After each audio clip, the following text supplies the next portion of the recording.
అందరికీ నమస్కారం. ఈరోజు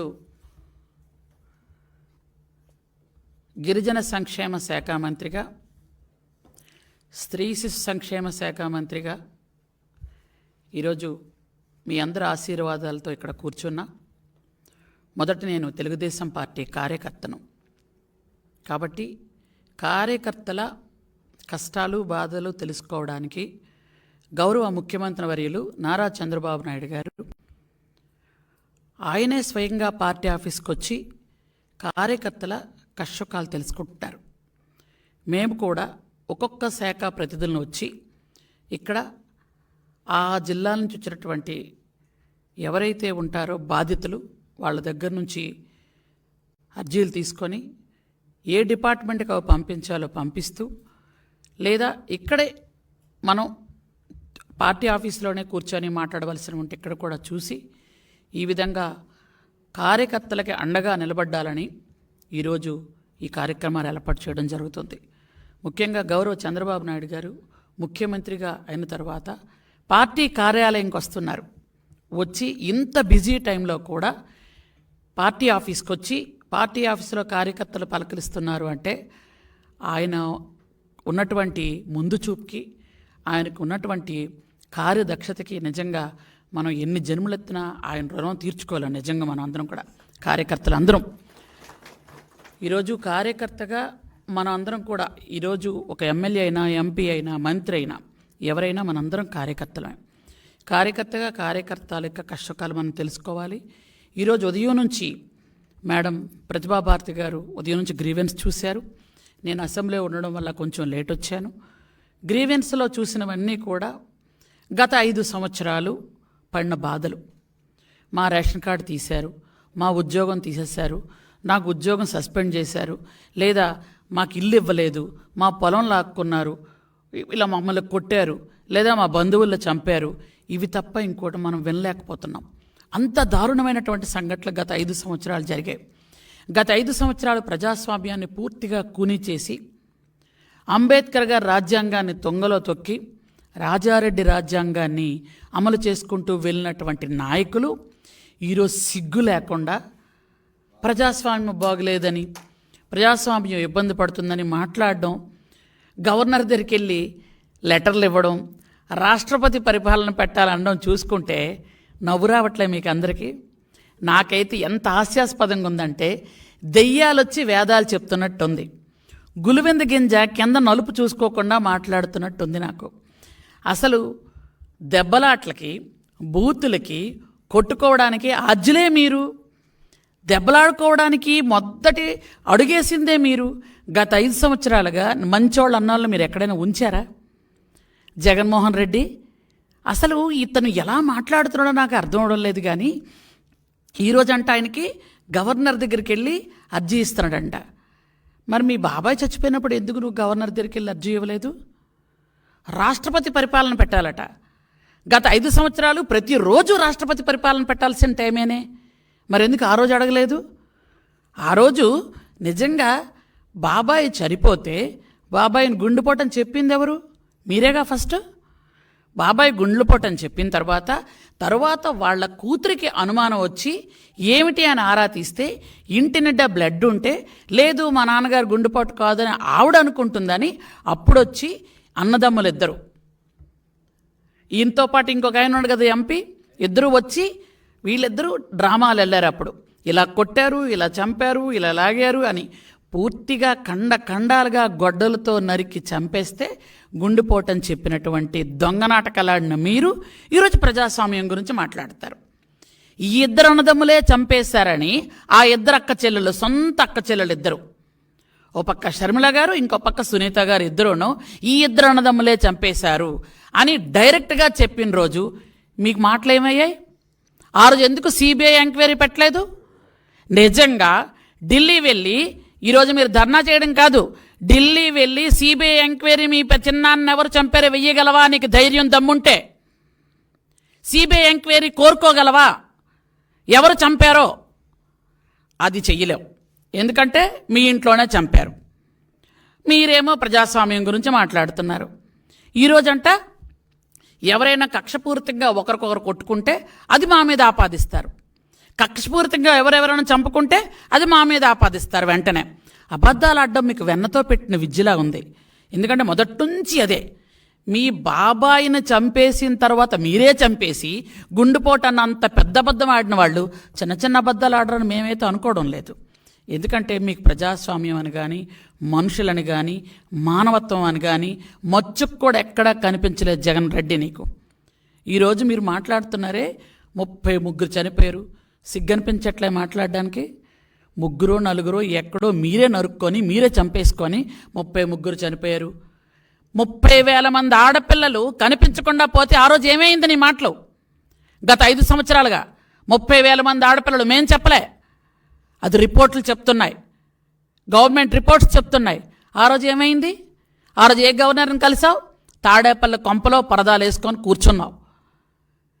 ఇతనికి ఏంటంటే చిన్నపిల్లలకు చాక్లెట్ ఇస్తే బయటకు వచ్చినట్టు ఈయనకి శవం కనిపిస్తే బయటకు వస్తాడు నవ్వడానికి. శవం కనిపించగానే శవం ఎక్కడ దొరుకుతుందా అని అదేమి అలవాటో నాకు అర్థం కాలేదు. కొన్ని సినిమాల్లో నేను చూశాను, ఎవరైనా ఏడుస్తూ ఉంటే ఈయన నవ్వుతూ ఉంటాడు ఎదురుగున్న ఆయన. అలా ఉందన్నమాట. ఎవరైనా చనిపోతే వెంటనే పరదాలను వదిలేసి వెంటనే అక్కడికి వచ్చేసి వాళ్ళని పలకరించడు, నవ్వుతూ పథకాల గురించి మాట్లాడతాడు. ఈయన మైండ్ ఏంటో ఆ పద్ధతి ఏంటో నాకు అస్సలు అర్థం కాలే. మీరు ఇలా మాట్లాడుతున్నారే. మరి ఆ రోజు డాక్టర్ సుధాకర్ గారిని నడి రోడ్డు మీద చంపారే, నడి రోడ్డు మీద మీ వాళ్ళే చేశారే, మరి అతని గురించి ఎందుకు మాట్లాడట్లేదు? మీ సొంత చిన్న గురించి ఎందుకు మాట్లాడవు? డాక్టర్స్ సుధాకర్ గారు తర్వాత డాక్టర్ అనితారాణి గారు, డాక్టర్ అచ్చెన్న గారు, వాళ్ళని ఎంత హింసలు పెట్టారే, ఎందుకు దాని గురించి మాట్లాడరు? పూర్తిగా అసలు ఈరోజైతే అసెంబ్లీకి ఒక మహానుభావుడు వస్తుంటే నాకు సిగ్గనిపించింది. దేవాలయం లాంటి అసెంబ్లీకి ఒక డ్రైవర్ని చంపేసి డోర్ డెలివరీ చేసి పెద్ద ఉత్తముళ్లాగా మళ్ళా వచ్చి ఈరోజేమో ప్రజాస్వామ్యం కూని అయిపోతుంది అంటున్నాడు ఒక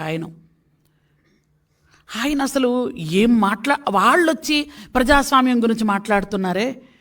4 రోజులు 2 నెలలు చంపేశాను నొప్పుకొని జైల్లో ఉండొచ్చిన అతను సుబ్రహ్మణ్యం ఒక దళితుడిని చంపేశారు.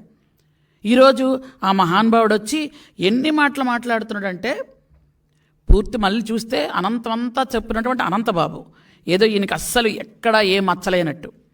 ఎంత దారుణం అంటే డ్రైవర్ని చంపేసి డోర్ డెలివరీ చేశాడు ఆయన, జైల్లో ఉండొచ్చాడు. ఈరోజు ఆయన ప్లకార్డులు పట్టుకొని ఆయన బయట ఏమో తిరుగుతున్నాడు. అంటే దెయ్యాలు వేదాలు వల్లించడం కాదా ఇది? ఒకరు కాదు, ఇద్దరు కాదు.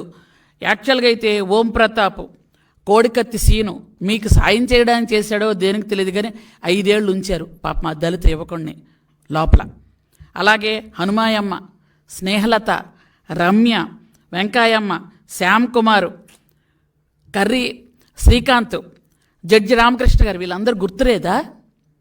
చనిపోయిన వాళ్ళంతా ఆత్మలై మీ చుట్టే తిరుగుతున్నారేమో నాకు తెలిసి. వీళ్ళందరూ గుర్తులేరా? మీరేమో మాట్లాడుతున్నారు. నిజంగా మీకు ధైర్యం ఉంటే, నిజంగా మీరు ప్రజాస్వామ్యాన్ని కోరుకొని ఉంటే మీ చిన్నాన్ని ఎవరు చంపారో సిబిఐ ఎంక్వైరీ వేయండి.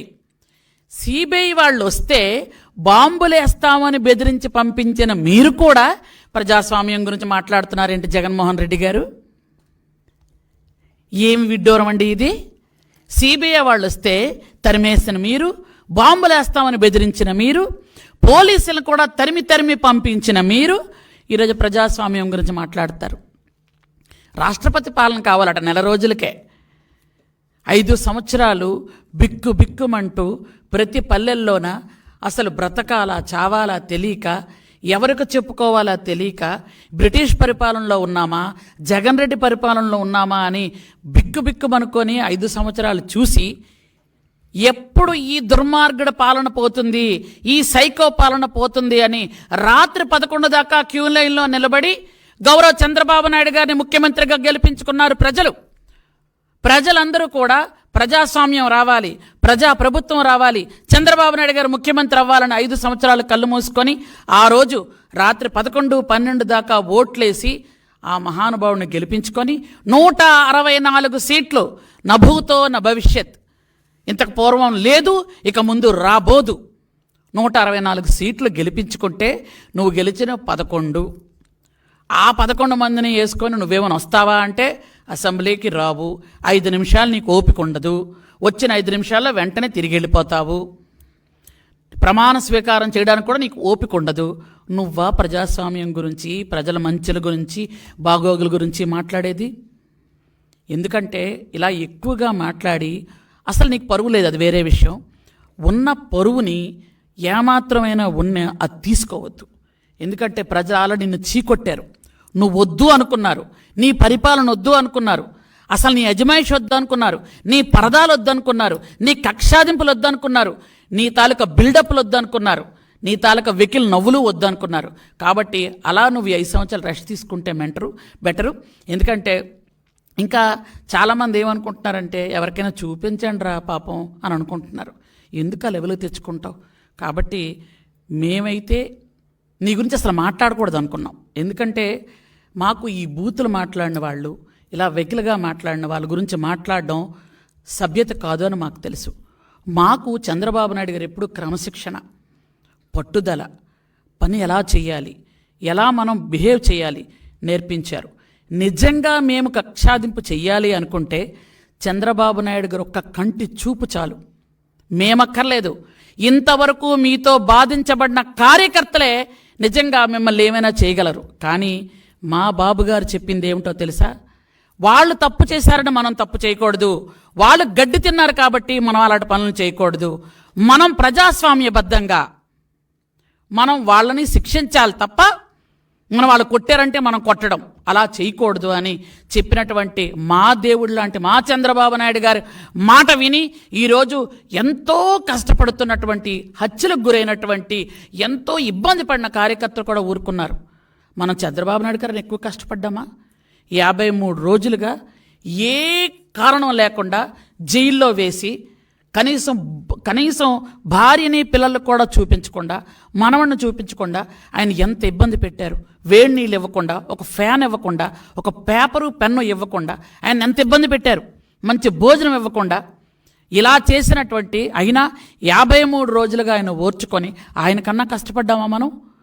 కానీ ఆయన అంత నిగ్రహంగా ఉన్నారు. అందుకనే చెప్తున్నాను కార్యకర్తలందరికీ కూడా, ఎవరు కూడా మన హింసని ప్రోత్సహించొద్దు. చంద్రబాబు నాయుడు గారు చెప్పినట్టుగానే ఎవరైనా ఏదైనా చేస్తే మనం రూల్ ప్రకారమే వెళ్దాం. మనం అంబేద్కర్ గారి రాజ్యాంగాన్ని మనం ఎప్పుడూ కాపాడుకుంటూ వస్తున్నాం. వాళ్ళు ఎప్పుడు కూడా ప్రజల్ని రెచ్చగొట్టడం, కవ్వెంపు చర్యలు చేయడం అవన్నీ వాళ్ళకు అలవాటు. కాబట్టి ప్రజలందరికీ కూడా మేము కోరేది ఏంటంటే, వాళ్ళకి కావాలని మీ అందరికీ కవ్వింపు చర్యలు చేస్తున్నారు. మమ్మల్ని కొట్టారు, మమ్మల్ని తిట్టారు, మమ్మల్ని చంపారు అని అంటూ ఉంటే ఎవరైనా వాళ్ళ మీదకి వెళ్తే అవి తీసుకొచ్చి చూపిద్దామని ఆలోచన. లేకపోతే ఇన్ని రోజులు 5 సంవత్సరాలుగా బయటకు రాని వ్యక్తి ఈ నెల రోజుల్లో బయటకు వచ్చి నిన్న శవం కనబడగానే బయటకు వచ్చాడు ఆయన. అంటే శవం కనబడగానే ఓదార్పు యాత్రలు, శవం కనబడగానే వచ్చి మాట్లాడడం. శవం దగ్గరికి వచ్చి ఏం మాట్లాడాలి? వాళ్ళ కష్టం ఏంటి, సుఖం ఏంటి తెలుసుకోవాలి. పథకాల గురించి మాట్లాడిన వ్యక్తికి ఇంకేమనుకోవాలి? బుర్ర పోయింది అనుకోవాలి. కాబట్టి దయచేసి అందరికీ కూడా నేను తెలియజేసేది ఏంటంటే, ప్రతిసారి కూడా మేము ఇక్కడికి పార్టీ ఆఫీస్కి వస్తాం. ఎవరికి కష్టం ఉన్నా చెప్పండి, ఎవరికైనా ఇబ్బంది కలిగినా మేము ఖచ్చితంగా చట్టపరంగా మనం అందరం వెళ్దామని మీ అందరికీ మరొకసారి తెలియజేసుకుంటూ థ్యాంక్ యూ వెరీ మచ్.